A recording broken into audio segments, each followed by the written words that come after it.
I don't know how to live my life without her. I know they don't either. But I have 38 years. And I don't know what to do with those. Emotional moments at the visitation for the family of a Georgetown woman killed in a DUI crash with her ex-boyfriend behind the wheel.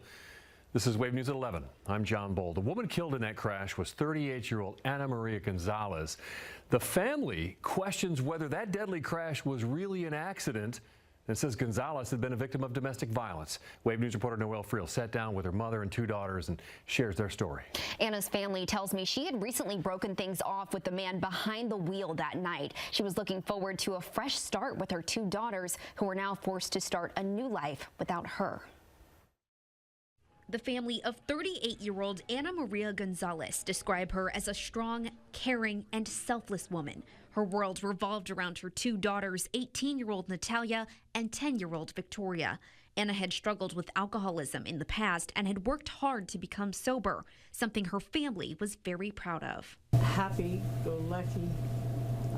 Once she found her sobriety, she found her voice. And it was infectious. She was a fun, crazy woman. She loved partying.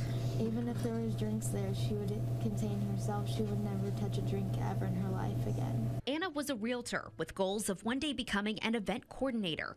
Above all, she wanted to give her girls the best life possible. That's her goals, her children, until one dark day she met this man.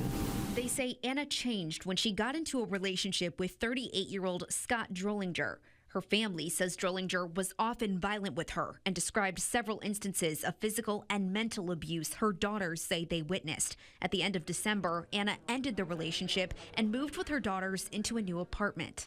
She was making a new home in that apartment. She was making a new home. And he was the part of it. Their lives changed Sunday night when Ana left the apartment and didn't tell her daughters where she was going. The family later learned she met up with Drollinger at a bar and somehow ended up in his truck with him behind the wheel. He crashed into a utility pole on Northwestern Parkway and then continued down the sidewalk before hitting a fence. Ana was killed in the crash. Her family believes that crash was intentional. If you're driving and you hit a fence and you hit a concrete steps and you knocked it out, would you stop? He wanted my mom. He wanted total control over my mom and her whole life, but she pulled away and she left him, and so he didn't like that. Drollinger is charged with murder, criminal mischief, and driving under the influence. Ana's family says they'd like to see him serve life in prison.